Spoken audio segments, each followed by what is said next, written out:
he has been able to build the following. He's been able to build the campaign strategy. He's been able to build the fundraising apparatus. Nobody other than a white boy with that little. Not been able to do what he's been able to do. Exactly, but I'm not saying that. I'm not saying that. But what I am saying is that you cannot find a black person, or even a woman probably, with that scant a bit of experience being taken seriously. AOC is being taken seriously right now and making she is fundraising more than anybody else in the DCCC and not giving to the DCCC. She's not running for president.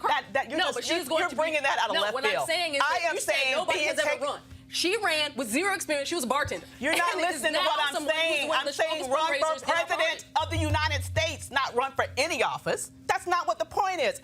I'm saying no one with that scant level of experience, besides a white boy, can I finish my sentence? Can run for president of the United States of America and be able to raise millions because of that background. And nobody but the white boy is going to be able to prove this wrong. I would love to see it. But I don't think I'll see it in my lifetime. And people didn't think they'd see a black president in their lifetime either, and we saw that happen 2 terms. I would love to see it. As many as unqualified white boys get stuff, this is normalcy, and this is just the recent version of it in presidential politics. You touched on it. I thought you was going to go all the way with it. I think he's been chosen. Yeah. The media has selected this boy, and no matter what, he's going, and that's why he is right now. And he's got all these major fundraisers because he's been selected already. Yeah. And I think the fact that he is gay plays into his favor right now. I agree. I do agree, because it's another first. Absolutely. It is a first. And they're pushing it is a way to say this is a first. That's right. Where they can privilege that over the fact that he is also riding the coattails of white male privilege to get to where he is. He is not qualified. If the man can't even beat damn Tom Perez. Come on. How the hell is he going to be president of the United States? 8,000 people vote for you your entire life. Now you're going to We have a man in the White House right now who never had anybody vote for him in his life before becoming president of the United States. And you see where we are. Thank you. That's my point exactly. That is my point exactly. I do not want that replicated on the Democratic side. Keep my ass out of this conversation. Well, let's see. Another recent survey shows that Joe Biden holds a wide lead among black voters in the Democratic presidential race. The survey also offers insights into the ideology of diversity within the black community. For example, 6 in 10 black Democratic voters identify as moderate or conservative. Biden gets 58% support among that group, compared with 14% for Sanders and 8% for Warren. The survey was done by the Washington Post and the nonpartisan research firm Ipsos, okay? So, I'm really not too surprised by that survey because, we know that the black community historically is conservative when it comes to social stances on a lot of issues, particularly because of our religiosity. But when it comes to policy, we tend to be more on the liberal side because of the way in which we need to rely on laws in order to protect us from a repressive system. Anything from that scares you or surprises you? No, nothing surprises me. I think we have to understand that for far too long, political science was taught on the political spectrum, that there's a left and that there's a right. That's not how politics work. It's more of a cloud. It's a nebula. None of us simply say, why is this right here on the political spectrum, and that's where I'm at on all issues. Someone like me, I'm pro-life, but I'm also pro-civil rights. I'm pro-gay marriage, but also low taxes. I think we all exist with this double consciousness when it comes to politics, and that's being distilled down. I think that what the problem that many of the Democrats in the field are having right now is instead of listening to what black voters want, they want to tell them what they want. And that's why when you ask Elizabeth Warren the question about, well, what are you going to do about to help the African-American community, she starts talking about illegal immigration, or she starts talking about climate change or the Green New Deal, because those are the places where they're comfortable, and that is what they want us to fall into the boxes they put us in, instead of simply listening to the words we are telling them. And then when you don't get the black turnout that Barack Obama got in 2012, you blame it on black folks for, well, why aren't black people turning out? You ain't give us nothing to vote for. Why aren't you standing up and getting out there? What you got for us? Because they talked about reparations, 2 months in the campaign? Mm-hmm. And then when they finally got to the debates, it all went away, the entire conversation. And every black man is not a criminal. So criminal justice reform is not the only issue that we care about.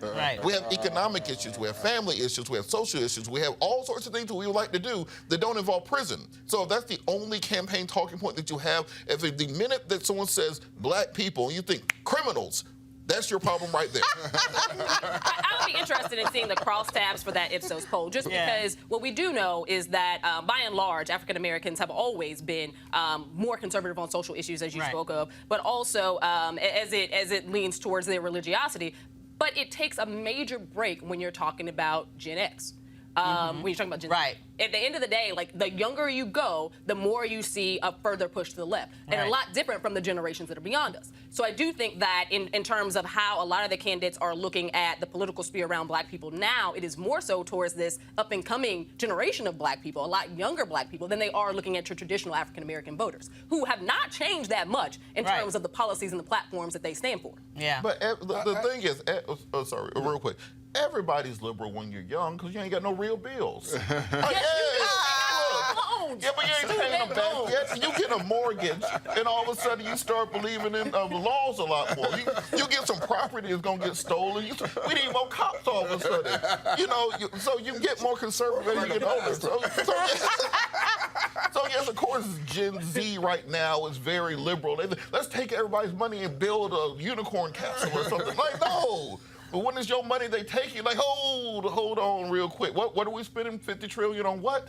So I think what we have to understand is black folks aren't just socially conservative, as they say. We're also economically conservative on a lot of issues. The next time when your cousin come home asking for money, see if your granddad don't sound like he in the Tea Party. And that's what happens. Because we are also economically conservative. And I think the Democrats have for far too long depended on the fact that Republicans like to be racist to kind of float their policies. But I don't think the Ipsos poll shows or that Democrats will go jump ship and go vote for Republicans we'll stay at all. home. The two options are stay home or vote. Because at the end of the day, again, this is where Democrats have always been, by and large, and still vote Democrat. I think that what we have right now is a party that has become so fragmented when it comes to the far left versus the moderates, and we're seeing that bubble up that, again, there's a reason why there are double-digit leads for Joe Biden, and it's because people feel comfortable in that moderate, more conservative lane when it comes to healthcare, when it comes to economic moves and employment, when it comes to making sure that your housing affordability is there. They understand his plan. They want to make sure that we're not putting future generations into multitudes of debt by going above and beyond when it comes to free college for everyone or free, medical services for everyone. They want to make sure that, we're reeling this in a bit. Or it could just be they are more practical in terms of what they believe is realistic. I mean, let's just be honest. I feel like Bernie Sanders is like the Easter Bunny. I mean, honestly, when you look at his, hey, I'm gonna give away all this stuff. Chicken in every pot he's not. It's like he's not. He would not be a king. I mean, this would have to get through Congress. His legislative history is like thin as can be. So even as a senator, he hasn't shown the ability to be able to lead legislation through Congress that actually becomes law. So I think what is going on here also is not so much. I think a critique that I think that a lot of maybe more seasoned people are looking at this situation that maybe young people look at it very differently is that we understand what it will actually take to get that through. And frankly, we think he's lying to you and selling you a bill of goods, claiming that he's going to give you all this stuff that he has no ability to do. And so it's a bit of practicality that I think is showing between the generations. I mean, I don't know. I just think to go along with these guys are so far to the left, as you said, none of this will ever happen. It will ever happen. And so I think that, along with the fact that these polls have come out recently, we just talked about this last week on the show, that more blacks, it goes to what they're saying, are conservative and also favor of Donald Trump right now. And that's very interesting when you break down by sex as well. On that point, I made a prediction like 3 years ago now that I thought Donald Trump could get close to 30% of the black male vote. I've seen nothing to knock that off right now. Exactly. What you don't see from Democratic candidates is any agenda for black men going forward. Right. The only person who had one was Cory Booker, and he dropped out today. And I think the issue also with the Bernie Sanders and the Elizabeth Warrens of the world is black folks live through government giving us stuff.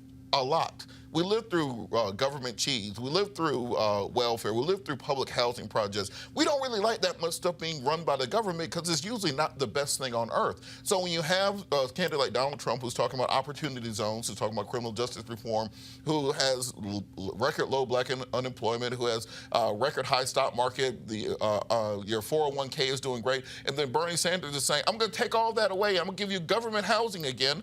We're like, well, you mean Watts? Like, what do you mean government housing? I think it's resonating. I just think there's a lot going on right now, and the Dems are so far to the left with some of these policies. And so, and I just, they offer false hope and just unrealistic outcomes. And I think a lot of us now, I think we're wise enough to see that these policies will never go forward. What's really interesting, though, I love your opinion on this, Amisha. If you look at, for example, if you compare Bernie Sanders versus Elizabeth Warren, for example, she did pull back a little bit, for example, on her Medicare for All as originally espoused. You know, she got a lot of heat about how are you going to pay for it, which Bernie is just like, well, fuck it. I'm so sorry. My bad. I'm sorry, God. He was like, hey, I don't know. Don't ask me. But, you know, she actually came up with a real plan, right? And then when people saw it, they got a little spooked. And then she said, okay, well, I'm going to phase it in. And since that has happened, her support has dropped. So, you know, what do you think is the dynamic there around when you are actually asking people to be very transparent about how you would do the things? How can Bernie have Medicare for all, get rid of student loans? You know, what is the other thing he wants? Just like another big thing. It's so many big things. Like a Green New Deal. Everything. It's like, I know that we're spending trillions of dollars on, you know, defense that is absolutely freaking ridiculous. But what really, to tell you the truth, be perfectly honest, and I'll shut up and let you speak. The thing that really pissed me off about Bernie was in the last cycle. When he was asked about reparations, his immediate answer was, oh, it's unrealistic. I'm like, nothing you're saying is realistic. If that's your standard, you might as well be for reparations. So ever since then, I've just kind of canceled Bernie. But let me just ask you, you know, what do you think is the dynamic there between then the Bernies of the world and the Elizabeth Warrens of the world, specifically with the millennials and Generation X's? So Bernie and Elizabeth Warren actually have a very similar lane. Up until recently, when they kind of tried to carve out a space that made them look slightly different. They stand together when it comes to Medicare for all. I will say that Bernie definitely had a smarter answer to how it would be paid for than Elizabeth Warren originally did, and that's why she got a lot of the pushback that she did. So how did he say it was going to be paid for? Democrats. He admitted that the money was going to come off the backs of a lot of the middle class as well. Mm-hmm. She refused to make that announcement. Right. Like, you know, it's not just going to come from the top 1% or this wealth tax. Right. Some of that is going to trickle down to the middle class as well, and she has to be honest about that. When she decided to finally release how she was going to phase it in, once again, she got pressed on it. You can't do this your first day in office. Right. Because that was also something that she had initially projected out. When it got to he just said that he's going to do it the first day in office on day one. He's going to, I'm like, really? Yeah. When we talk about this realism, then there has to be that understanding that big pieces like that aren't done on day one. Right. Well, we know what the makeup of the Senate is. We know that congressionally this is going to be a very hard process. We know that this is going to be a very costly process, a total overhaul of the system. And I think that when it comes to people like Bernie and Elizabeth Warren, there has to be an understanding amongst the general electorate population that of just how government actually works. Right. Because they both have said a lot of things. Absolutely. But very difficult to enact. On the same point, even on the Medicare for all, let's just take that in a silo. Barack Obama had a majority in the House of Representatives. He had a liberal Supreme Court. Yeah. He had 60 votes in the United States Senate, and we couldn't get a public option pushed through. That's a good point. So the idea that all of a sudden we're going to go from public option to Medicare for all and Green New Deal and all this other stuff, everybody knows it don't make no sense. And then when Elizabeth Warren, the one thing you have to do, and most men know this, once you start lying, you got to ride the lie out to the grave. You don't just stop lying midstream. Whatever that lie is I told you when we met, that's the lie I'm telling you now. That girl you saw me with in 2002, that was my cousin. And she my cousin today in 2020. That's always going to be the lie. You don't stop lying in the middle of your damn lie. You're going to I'm going to stop lying. I'm going to tell you what it's really going to cost. You don't do that. You see what happens. You keep lying. So with this show, women also get relationship advice. Exactly. Okay, that's very insightful. Thank you. I'm going to keep that in mind. Well, you know, know. We'll see how that goes. All right, so next let's talk about Trump's proposed overhaul of environmental law, which aims to streamline project reviews. But those changes most likely impact minority communities and those with high poverty rates the most. The White House detailed a sweeping proposal to revamp the National Environmental Policy Act. Critics of the plan say that with polluting industries already more likely to set up shop in minority communities, as well as those with poverty, those same areas will bear the brunt of the changes. I'm telling you, I just feel like they are doing everything they can to completely destroy this country while they can. I mean, nothing has been left off the table. Absolutely, but we know that conservatives, even before the Trump administration, have been picking away at the EPA and environmental protections for the longest. The interesting thing about his administration doing it is that he also does the doublespeak about how much he cares about the environment at the same time. He lies all the time. We know that African-American communities are suffering the most. We know that because a lot of our schools were actually built on former factories. We know that because our air is of the lowest quality. We know that because a lot of our communities were actually those major factory towns. Right. African-American communities cannot afford to sit idly by and be quiet when it comes to environmental issues. Right. I have heard several people say that's not their top concern.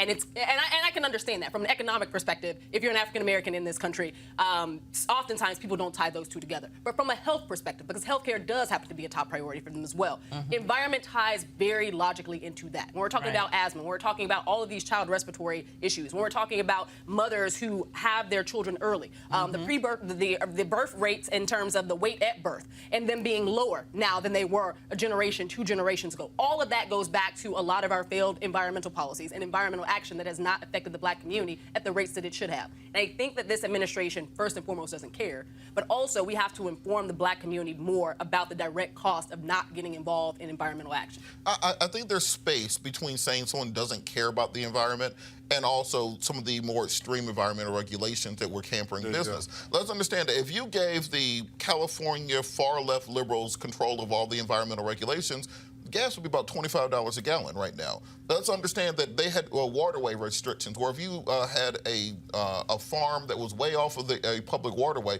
they would declare that public land and give you 2 years of paperwork in order to just have irrigation for your field. They had so many regulations that were cutting out on factory jobs, mining jobs, coal production, all those other things. So we can't throw away the economic future for people who are working class. A lot of those would move because it's just cheaper to do the work. But hold on, countries. we're talking about those good old-fashioned blue-collar jobs where you can come out of high school, work there, put your kids through college, take care of a family. Businesses that were dumping their pollution into the water. But this is why kids are drinking it in the community. This is why we have to have a balance on those things, because we go too far to the left, then you shut down the economy in order for some delusional environmental, we're going to save the penguins in 150 years. Well, if we go too far to the right, then we end up with brownfield. Wow. So let's find a place in the middle. Well, tell the people in Flint that, I guess. One of the issues, and certainly we have to have regulations, obviously. But one of the issues that we work on the most, and I've said this many times, is energy poverty, and no one's talked about that. Okay, energy poverty exists when individuals or families spend upwards of 25 to 30% of their total income on their electric bill. I'm gonna give myself an unselfish plug, but if you go to our website, energypoverty.org, on our homepage, there's a website where you can scroll over, and it shows the level of poverty that people are paying for their electric bill in every state. And you have some states that people are paying upwards of 50, 60, 70% of their total income on their electric bill because they don't have access to affordable electricity. And so now when you start talking about these individuals, these same communities, these people, African Americans, are the ones who are struggling the most to pay their electric bills. And we all know somebody who struggles each month to keep up with the rising cost of their energy. Somebody get Christmas presents because they had to pay their electric bill. And so when you start looking at these policies and regulations that are holding up pipelines, i.e. the Atlantic Coast Pipeline in Virginia right now. And I've gone down, I've given testimony and everything and spoken at that place. And the people down there that are holding these up, these environmentalists, that are down there screaming environmental racism, not one of them were black. And so how can you scream environmental racism and talk about that particular issue if you haven't experienced any racism? And so when you start hearing about these environmentalists, it's not black people out there raising these signs. I agree with you, Misha, we should be out there screaming and screaming that kind of stuff, because I do know right there in Richmond, in Buckingham County, where this pipeline is going in. The regulations that are holding this up right now, they have gone it's 10 times. They've gone 10 times more in terms of the safety regulations that they had to, but these environmentalist groups are still holding this up. Well, I would say that there are black environmental justice activists who would probably say to you, on the other side of the coin, there are lots of corporations who get off scot-free and they're polluting water. They're dumping chemicals. I mean, exactly. They have all sorts of chemicals that lead to asthma, that lead to higher rates of cancer in our communities because of the lack of regulations or very lax regulations. And under this administration, it keeps getting worse. I mean, I think that, you know, and then the whole coal thing, oh my God, don't get me going on that. But the reason why I say that is because that is a type of energy that, quite frankly, technology, we've moved beyond that. And I would argue that if the coal industry was majority black, in terms of the people who worked in that industry, nobody would give a damn about what happened to the coal industry. Nobody would give a damn. Nobody would tell them anything. Nobody would give a damn about the coal industry. But hold on, let's understand that coal is still what produces most of the electricity in our electricity grid. Natural gas, coal is second. So when you why is it? Because we're propping it up as a government to save those jobs for those people. I mean, when you look at all the other energy alternatives that we could transition to, that would be cleaner and would produce well-paying jobs for people, including black people. You know, but hold on. The reason we haven't transitioned yet is because we don't have the storage technology, not the production technology. So right now, if we don't have the battery capacity to power our civilization. That's why we still use coal. It has to be done continuously. There's no way to store your wind for when the wind turns off. There's no way to store your solar for when the solar turns off. Yeah, we know that Trump is afraid of wind. We need to invest in that, but it's not ready yet. But on that point, let's take it down to a very small level. Obama-era car regulations on fuel efficiency and mileage. Great thing, make cars go longer for less gas. The average price for a car went up almost $5,000 over the last 10 years because of the changes that need to be made. So more poor people are affected by the fact they lack transportation because they can't get the newer cars. So we got to look at the trickle-down effects and finally compromise the middle position. No one is saying everybody just go pour toxic waste into the river. But what we're saying is we have to take in the net effect that happens to poor people. And you notice it's usually Susan Sarandon and, some other millionaire getting arrested for these climate change protests. They're not worried about what happens to the poor people just because they want to save the seagulls. And so I had an article, an op-ed that I wrote that protesters don't represent us. Because unfortunately, when they have these hearings, we're at work. Yeah, it often depends on where they're protesting. But obviously, I would probably say the strongest environmental protests we've seen in recent years that actually included a sizable number of black people was when it came to Flint. There's a distinctive argument that can be made for the lack of jobs or jobs being lost when you do enact certain environmental policies, but that does not mean that you do not enact them. There's a Netflix special. I don't have anything to do with it, so it's not an endorsement. The Devil We Know. It is basically the story of how Teflon became a multi-million-dollar corporation and how they basically funneled money to an entire community and an entire state because a lot of people were employed by the factories. However, those people who were employed, specifically the women, were having children early and children that died, because they literally were pouring toxic fluid, toxic waste into the river streams that ended up in those people's water, that ended up killing a lot of the wildlife, but also ended up causing severe disabilities amongst the kids as they grew up, the ones who actually made it, and killed a lot of the ones who didn't. What the corporation decided to do was to stop hiring pregnant women because they noticed that that was a problem. Oh my God. Because their kids were automatically dying, but they were still funneling this into the river, and they knew the entire time. It wasn't just the EPA. There were several regulatory bodies that told them they did not care. And when you went and you talked to the neighbors in the community, aside from those who had little children who had disabilities or who died early, they still fought to have that factory there. And they fought to have it there because they said that this was the lifeblood of their community. This is what employed their husbands. So on the one hand, you have thousands of people dying. On the other hand, you have folks who are like, what else are our husbands going to do? Oh, my God. We got to come up with a better way. Yeah, so we shouldn't have to choose between being able to survive economically and being able to survive literally. That's crazy. Not a choice I want to make. So late Friday, U.S. District Judge Allison J. Nathan of the Southern District of New York issued a landmark decision that said New York State's refusal to include inactive voters on poll ledgers used in polling places on Election Day violates the Equal Protection Clause of the United States Constitution and the National Voter Registration Act of 1993. The Lawyers Committee for Civil Rights Under Law, together with several other organizations, filed suit in federal court in New York on behalf of Common Cause New York in 2017 to restore the voting rights of more than 1 million inactive New York voters. Judge Nathan cited extensive evidence that New York's practice of moving voters to inactive status based on a single piece of returned election mail resulted in tens of thousands of voters improperly moved to inactive status due to widespread postal service errors. They're going to blame that on the post office. You know that's wrong.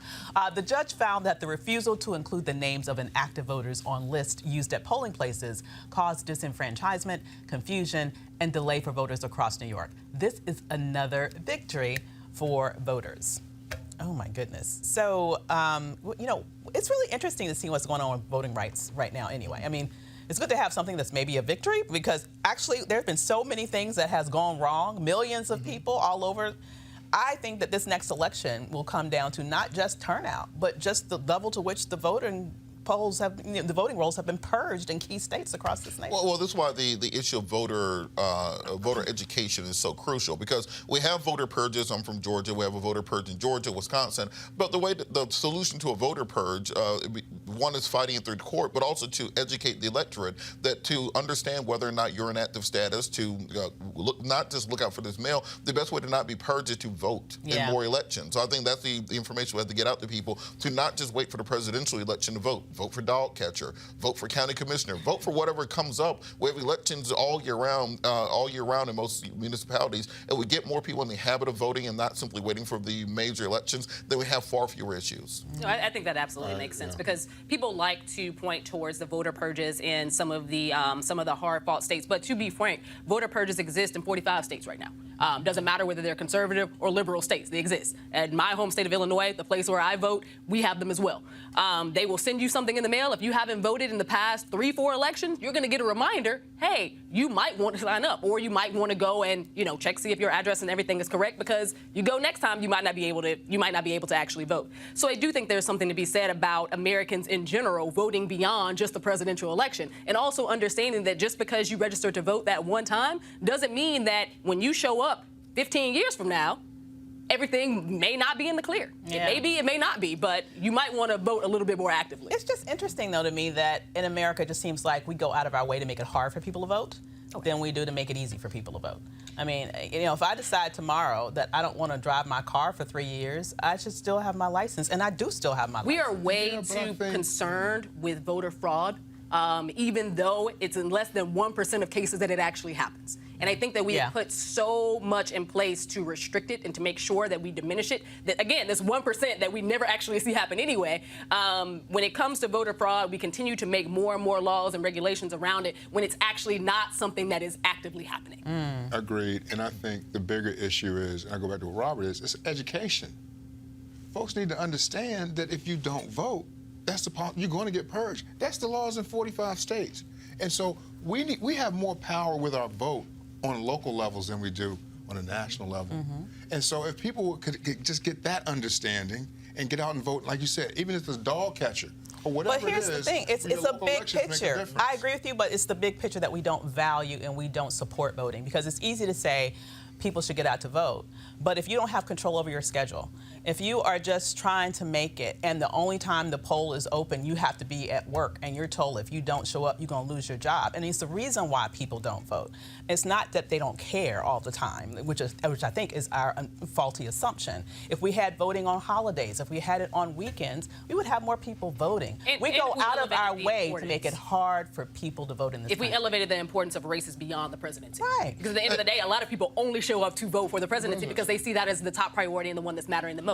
When in all honesty, and I think that Robert said it earlier, a lot of your daily life is more affected by what's happening at the state and local level than it is at the federal level anyway. And also, I think that this was a suggestion 20 years ago for the DNC, that any candidate for president needs to be putting as much money into voter education, voter registration, voter mobilization as they are into stupid commercials and attack ads. Because guess what? It doesn't matter how many people you tell about Hunter Biden. If people aren't turning up to vote, it really doesn't matter. So we need to get the parties, the stakeholders invested in getting people to the polls on election day, early voting, and making sure that we monitor what these new voting regulations are so that we're not showing up on antiquated rules. If your jurisdiction used to have 21 days of early voting and now it's 10, we have to make sure that people know that. Absolutely.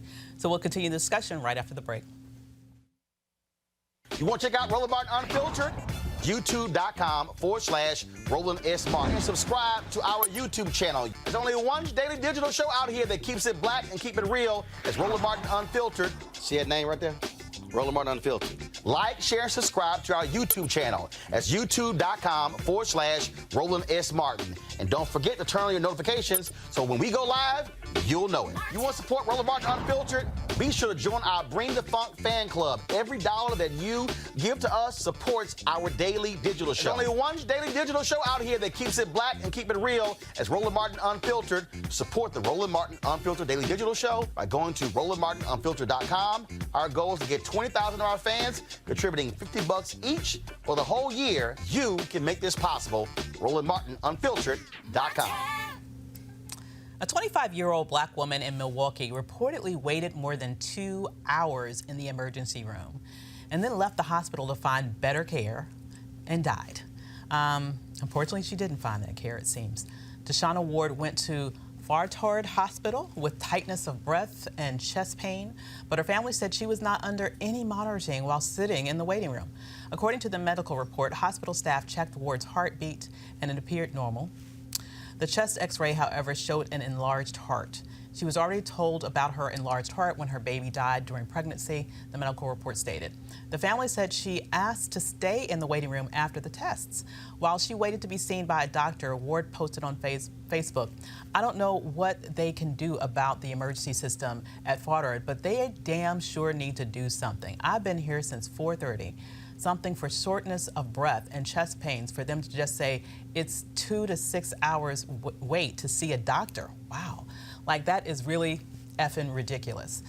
Studies show that black patients such as Ward aren't getting the same quality of health care as whites. Absolutely. According to a study by the National Center for Biotechnology Information, black patients wait for an average of 69 minutes in emergency rooms, while white patients wait 53 minutes.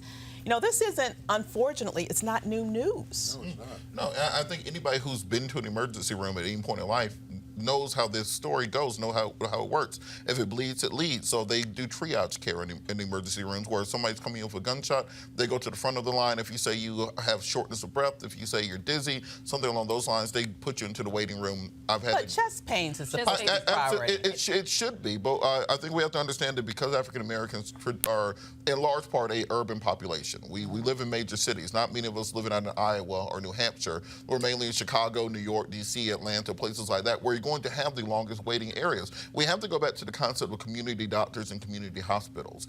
All of our medical care does not have to come from the big mega hospital downtown. There should be smaller regional and neighborhood branches of medical care, independent physicians, family care doctors. We have to put a re-emphasis on that and not overstress the emergency care system, which was, in theory, what Obamacare was supposed to do when it was passed. Right. And it just simply has not happened. This is more evidence of the brokenness of our healthcare system. I agree with Robert's last point. So I had a similar incident right before the holidays. Chest pains, bad. I didn't go to the hospital. I went to a community clinic. I was immediately, there were like 30 people in that room. I was immediately brought back because it's seen as if you have any type of chest issue, you're going first. Right.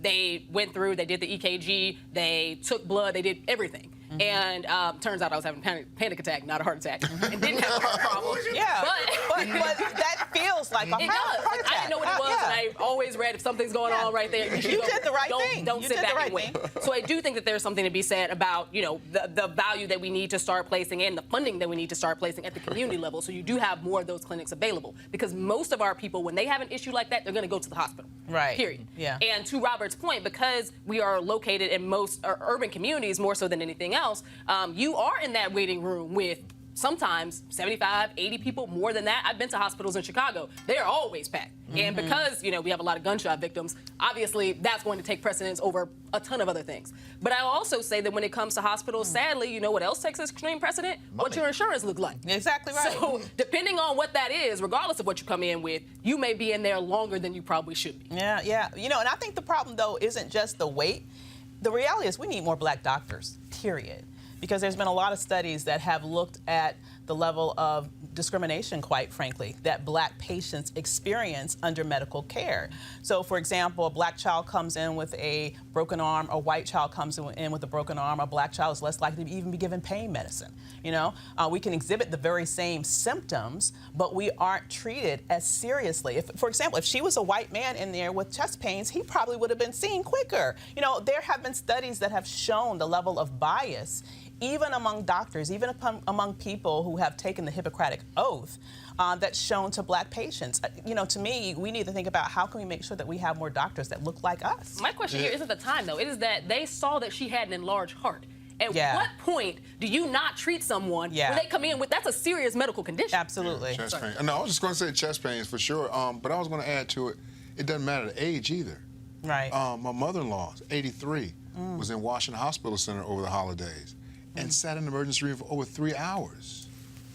Over 3 hours. Oh, my God. She was dizzy, vomiting and that kind of thing, and she wound up being okay, but 3 hours in the waiting room. So for an 83-year-old woman. And we also have to address the fact that many people in our community still do not have health insurance. So often we wait until insurance. So not in that case, but often we wait until it is an emergency situation to get things checked out because we understand that, hey, an ambulance ride is going to cost me $4,000 and I ain't got it, so I'm going to drink some cold water and take a nap. Yeah, exactly. It is a big issue. We need to figure out how to help more people survive in this supposedly the richest country of the world. I want to thank our panel for being here today. Roland Martin will be back tomorrow with a conversation with Bruce Franks, who was the subject of the documentary St. Louis Superman, which was nominated for an Oscar. He'll also discuss Texas Southern University President Austin Lane, who was placed on administrative leave without explanation. We leave you with 2 interviews Roland did recently. First up, Matthew Cherry, who was also nominated for an Oscar, and next, Bishop Kenneth Omar, pastor of Faithful Central Church in Los Angeles. Until next time, I'm Dr. Avis Jones-DeWeaver. Enjoy your evening. All right, folks, we're joined by, of course, Matthew Cherry, Vashti Harris. First of all, Vashti, really? Black people know Vashti McKenzie, Bishop Vashti McKenzie. You know, all these Vashtis we know. My mom is Trinidadian, and in Trinidad they say got it. See, they say Vashti. Exactly, they say Vashti. Now, when they hopped across that pond, it was like you come to America like Vashti. Exactly. And black people draw it out. Vashti. So when y'all on the road, how often do you hear Vashti? I hear lots of different things, but Vashti is pretty common. Yeah, I probably call there 3 different versions myself. So how did this book originate? You know, I had this idea to do a animated short film, you know, of a dad trying to figure out how to do his daughter's hair for the first time, and the hair ends up having a mind of its own. Which is real life. Which is real life. I remember seeing all these viral videos of dads, you know, just like playing with their daughters, you know, like playing with them or doing their hair. And, you know, it was kind of like a double-edged sword because obviously it was really great that these videos were going viral. But also I was like, you know, probably a reason why this is happening is because people aren't used to seeing it. Right. You know, I think there are a lot of misconceptions and stereotypes that we're not involved in our kids' lives, let alone doing like these small, menial domestic tasks with our kids. And, you know, I just thought it'd be a great opportunity to kind of show that we are in our kids' lives and try to, you know, break some of these negative images that we have of ourselves. And then you got involved. How? Yeah, that's right. So he launched the Kickstarter campaign and reached out to me to create some kind of art so that people would have an idea of what the movie was. Now, you had previously done children's books? Yeah, exactly. So I write and illustrate children's books, and I also do illustrations here and there for visual development work. And so that's what he was looking for. And I think it was during the process of the Kickstarter campaign that people had suggested and he had the idea that we should produce it as a picture book. Now, I'm not technically involved in the movie, but when the book got picked up by Kokila Books, they reached out to me to ask me if I would consider illustrating the book. So it didn't have to be me, but it worked out that it was. So you did a crowdfund. Yeah. And how much did you raise? We raised roughly almost 300,000. It was like 283. And were you shocked by that? Yeah, yeah. It was crazy, man. It was like the craziest thing I've ever been a part of. Now, the Kickstarter was for the whole project. The short film. Yeah, short film. Yeah, well, one of the gifts that we offered was for a picture book. We just didn't know how we were going to figure it out. And then 3 or 4 days into the campaign, Namrata, who is our kind of the editor, and she's like the head of the Kokila books, she reached out and was like, look, I'm a big fan of this. You know, we're about to start this new division, and I just think it would be really awesome if we could help make the book with you guys. And it was just like that, we had a book deal. Why do you think it resonated the way it did? You know, I think it was a lot of things. You know, I think timing is really important. You know, I think at that time, you know, Into the Spider-Verse hadn't come out, and so, you know, there weren't a lot of images of black fathers and daughters, or, you know, African-American characters in general, and really any animated feature films. You know, they had Princess and the Frog and the Rihanna movie Home, but at the time, that was really it. You know, maybe a couple of side characters. So, you know, my thing was just if we could do something that centers on a black family, but actually have the hair be the thing that's magical and has a mind of its own, you know, we could kind of center it on that. And, you know, since then, obviously Into the Spider-Verse has come out and all these great projects that center us. So, you know, it's really great to see. And I think the more people that see stuff like this, and especially kids, get to see themselves represented, the better. Vashti, it is interesting when you talk about black hair, how for non-black people, it's like this thing. I mean, my godmother talked about being in China, and folks just wanted just to touch her hair. And then you can ask any number of black women this whole deal, oh my goodness, can I touch your hair? Like, no, you just can't touch my hair. You think about the Chris Rock documentary, right. Was Good Hair? I think it was Good Hair, yeah. You think about all of these conversations, even just what just recently passed in California, where they've where the bill is going through to outlaw discrimination when it comes to hair. And it is something that is certainly different and unique to folks of African descent. Yeah, you know, I illustrate for a living. I draw pictures. I don't have the biggest platform, but I feel like with what I do, I can help normalize these things, normalize and create beauty and, you know, infuse a little bit of magic into the everyday life. So, you know, I make books for kids and I want to encourage them to know that there's nothing wrong with the hair that comes out of your head. You can wear it however you like, and sometimes it can be magical. Because there are going to be influences from outside that are going to, you know, challenge everything that we do. But, you know, if we can help them feel better about themselves from the ground up when they're that little, I think, you know, that's just one way to start. But I also think it's accepting what is normal. Right. I think back to a number of years ago, Earl Graves, of course, founder of Black Enterprise, caused this huge stir when he made it clear. He said, if you want to intern with Black Enterprise, you can't have dreads. His whole deal was, this is the standard in corporate America. This is, in terms, so to understand that standard, look, when it comes to dress, when it comes to suits and ties and look, and so we're going to train you for that. We think about NBA. It was really Allen Iverson in the cornrow to sort of change that. You had, of course, the brothers in the ABA with the big, huge afros, Dr. J. But again, it became this whole thing. Well, no. In order for us to, in essence, assimilate, we have to change. I think for African Americans, we can go down that road where change your hair, change your dress, change your tone, change your walk, your talk, all those things. Cam Newton going to the Good Carolina Panthers, an owner saying, don't have a tattoo. Right. And so I think when you talk about normalizing it, it's saying, okay, that is normal. I got my wife and I raised 6 nieces. Hell, I've seen this constantly. Right. Matter of fact, I was with my nieces a month ago. They look just like this. I mean, that's so it's normal. And now what is normal for us now is going out into the world, and that has to be accepted as well, that you can wear your hair natural if you're a television anchor. Yes. Exactly. You can wear your hair if you're an athlete as well. Yeah, I mean, remember Ricky Williams when he was like one of the first NFL players to wear dreadlocks, and you know people were talking about him, you know, acting like he was Jamaican and all this other stuff. And now if you turn on the NFL game, you love weed the amount he eat. I mean, let's just be real, real honest. True. But if you look at an NFL game now you see, you know, 20, 30 players on the field will have locks at a certain time. So, you know, sometimes it just takes that one or two people to, really just make this not really a stand, but just be yourself and change the image. Yeah, and you change the image. We tried to do that a little bit with the father character, Stephen, in that he's a young man who I see the tattoos. has the physique of maybe a basketball player. He could be, any kind of athlete. But we're just saying this is a dad. Or just a brother with muscles. This is a dad that loves his daughter. And why can't a dad look like that? Yeah. Well, first of all, the only reason I say a brother with muscles is because it absolutely drives me crazy. Anybody who follows me on social media knows this. It drives me crazy when I'm traveling and I have my Texas A&M gear on, or if I'm wearing Houston Astros, Houston Rockets, or Houston Texans, and the first assumption is I play ball. Right. Then the second assumption is, was I a coach? Right. And they go through all this sort of stuff. It's kind of like, okay, when are you gonna get to the graduate part? Right. Like, when you gonna get around to? Maybe I just simply went to school there. Right.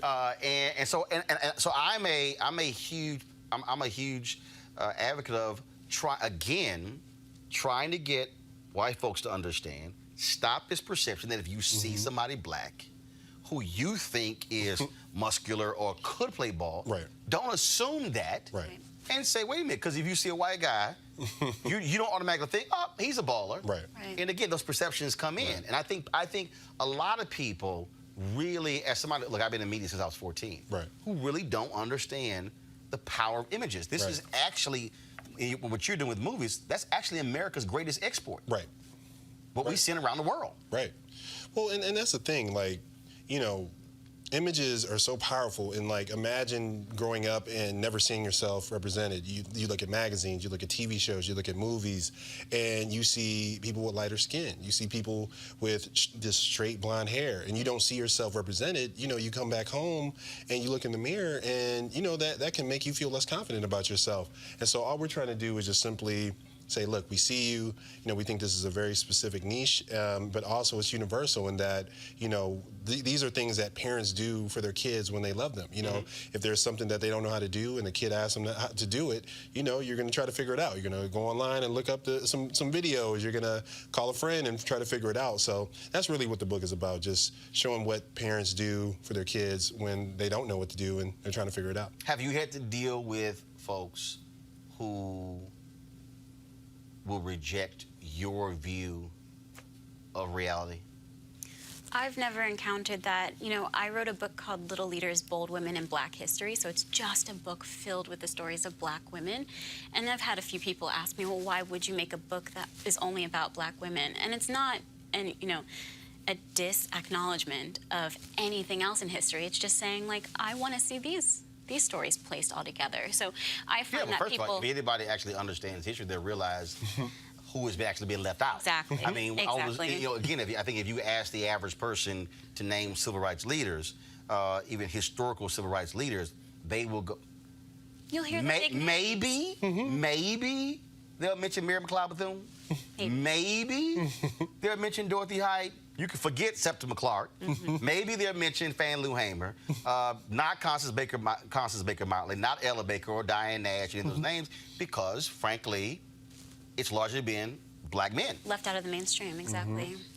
But so I've found that, there are a few questions here and there, but mostly people are just excited. I think we're not trying to replace any part of the story. We're just adding more to the tapestry. So in the children's, section of the bookstore, I'm just messing with you. In the children's part of the bookstore, there's, I saw a great book today about a white father and his daughter. And it's a beautiful, lovely story. And our book could sit right next to that. It's just another reflection of a different reality. So I find that people are very just supportive of it. And maybe it's because we're making children's content and it's just there to be good and helpful for the world, but it's a nicer place to be, and I'm happy to do it. Well, I think what it also does, first of all, I think you are playing it down some.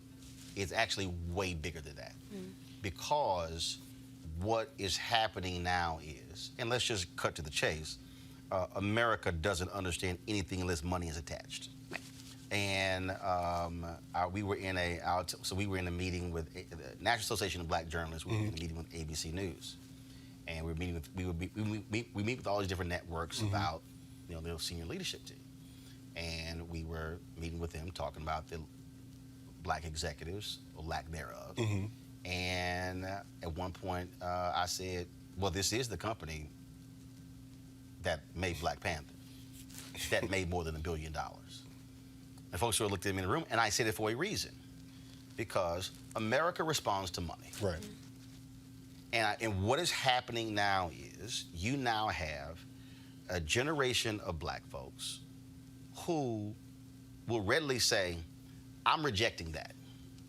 In fact, I grew up seeing the children's book and the white father and the white mother. No. Y'all got to put some other stuff up here. And it is forcing bookstores, it is forcing publishers, it's forcing networks, it's forcing them to understand that America is indeed changing. And that if you do not better reflect this changing America, another company will, and you're going to lose out. Yeah, I mean, and that's a great thing about the company that we're with, Kokila Books. You know, Namrata, she is just really focused. It's a division of Penguin Random House, and it just focuses specifically on, you know, POC authors and people telling their stories. So our book came out on Tuesday. There was another book that came out called My Papi Has a Motorcycle that speaks to, you know, the Mexican-American experience. And, you know, there's a book coming out later about the Filipino-American experience. And so, you know, these are all just like really these underserved communities, and it's such a niche, and we're just so excited to be a part of this family and to be the first book that comes out under that division. How much is the book? Where's that? How much is it?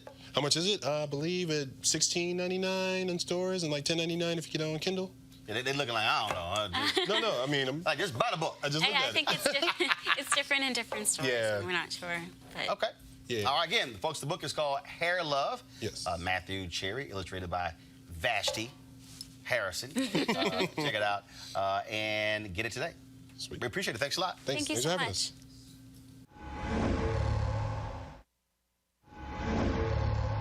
Right. Bishop Kenneth Omar, glad to have you. Glad to see you. Good to see you. Absolutely, man. Good to see you. absolutely. I've seen you since the election. Yes, indeed. Yes, indeed. We had an interesting time. You know what? Very interesting. I still have not seen the full debate. People keep hitting me up saying they only put like a clip, and I'm trying. Who do I reach to get it? Because I'll find out. Right, because people keep telling me, man, I heard y'all two got into it, and I would love to be able to share it with folks. Absolutely, absolutely.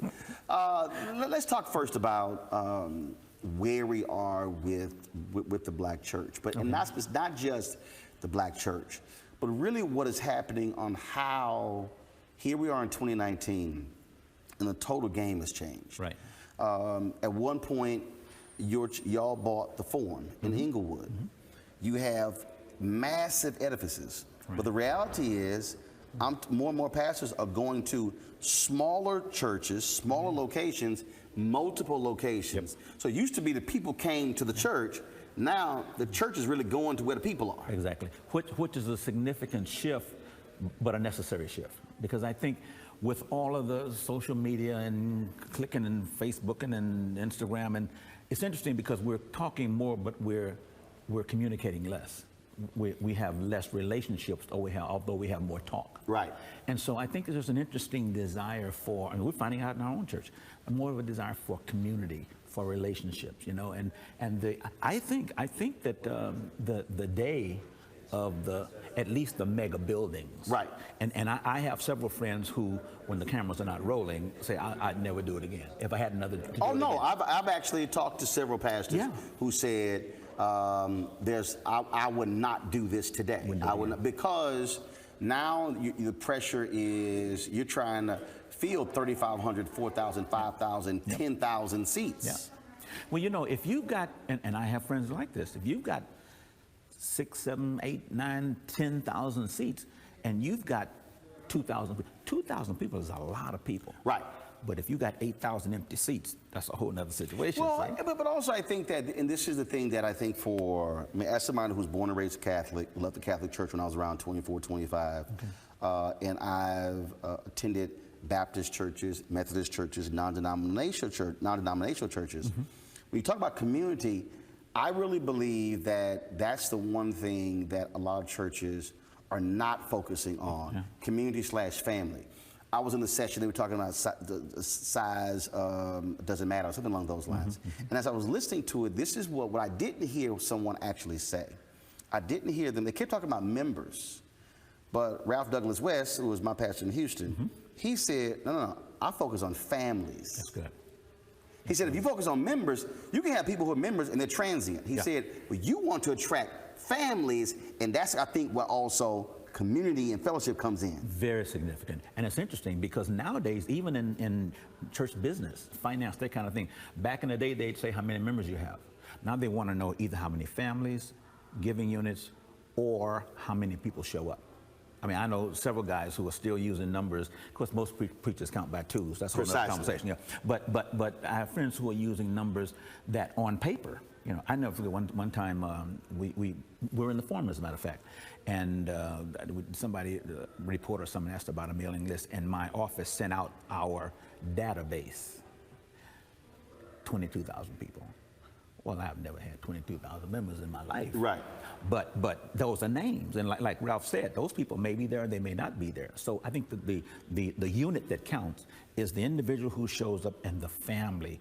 And more there's a need for, and there's a shift for, how do we build, actually how do we rebuild our families, particularly the black family. And I think that the day of the black family is going to come back. I think it's coming, man. I think there are men, I think there are women, I think there are churches who are saying that's the gold mine. That's where the future lies. And certainly I get it with the millennials and the age thing, but more than the age issue, it's the unit issue and the unit of the family and the desire and the need, the necessary need to put the focus there.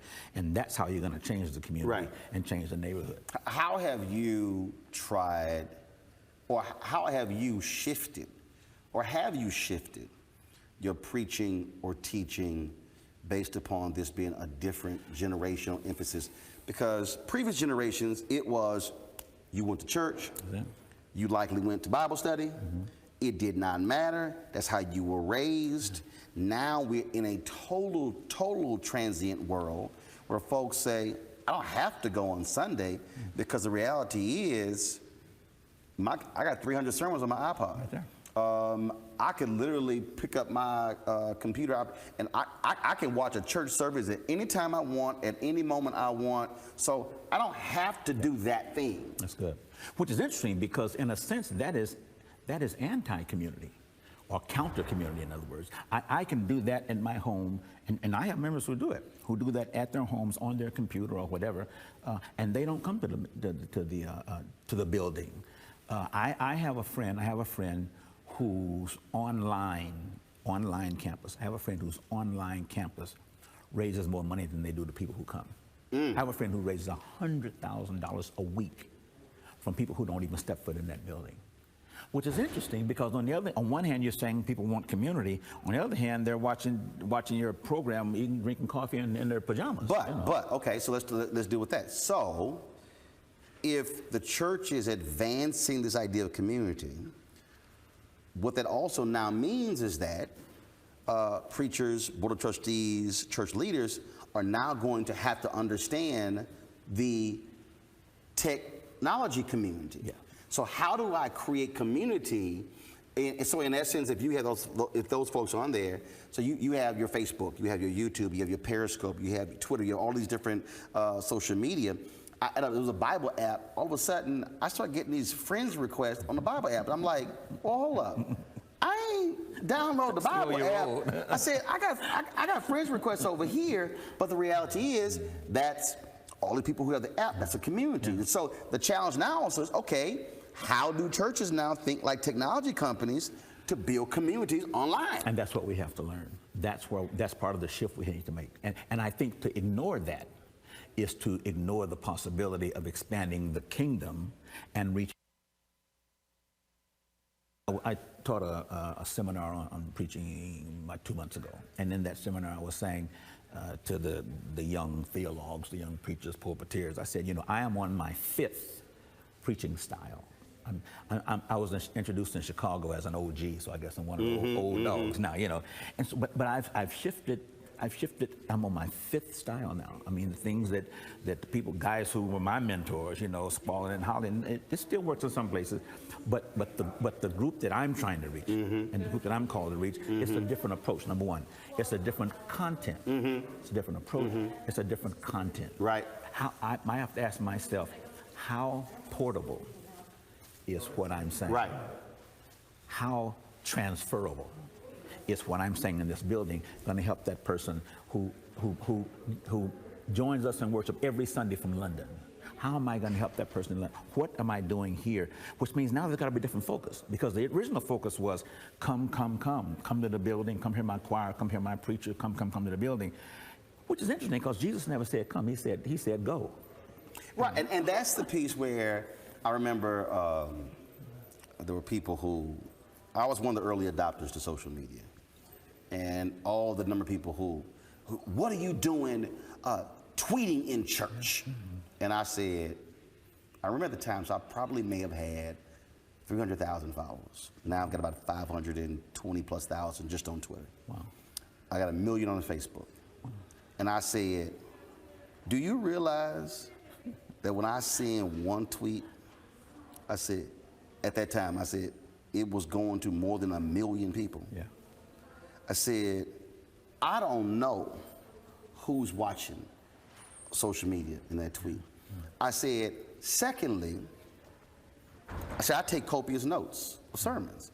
I said, please tell me what's the difference between me writing my notes and literally sending out a stream of tweets, which is the exact same as writing my notes. I love it. I love it. It's the same. I love it. And your notes are going further than that guy in that building.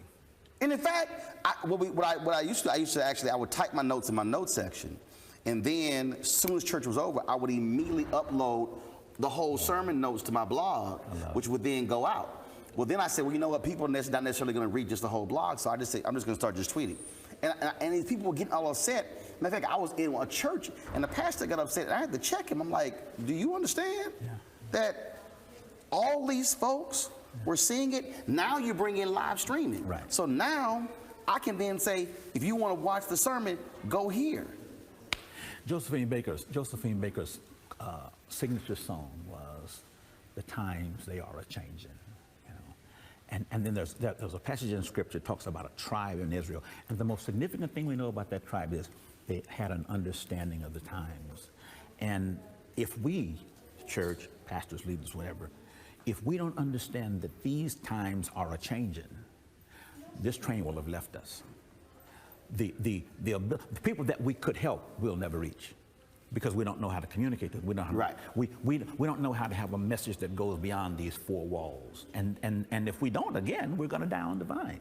And some of the research, et cetera, is saying one of two things. They're saying church attendance is going down. Right. Others are saying it's the greatest time for the church ever. The church has the greatest opportunity.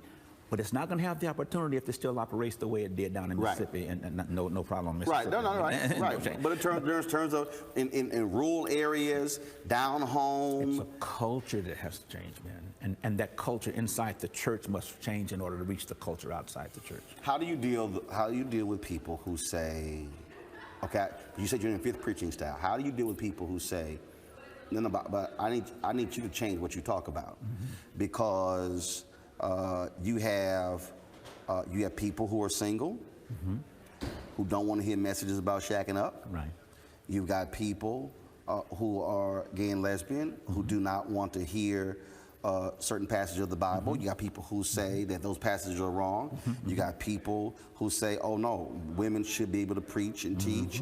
And so how do you ensure that how the world defines how the world views things, how do you ensure that, no, this is what has to be taught inside, not the world changes the church, but the church changes the world? How do you grapple with that? You know, Jesus said, if I be lifted up, I'll draw.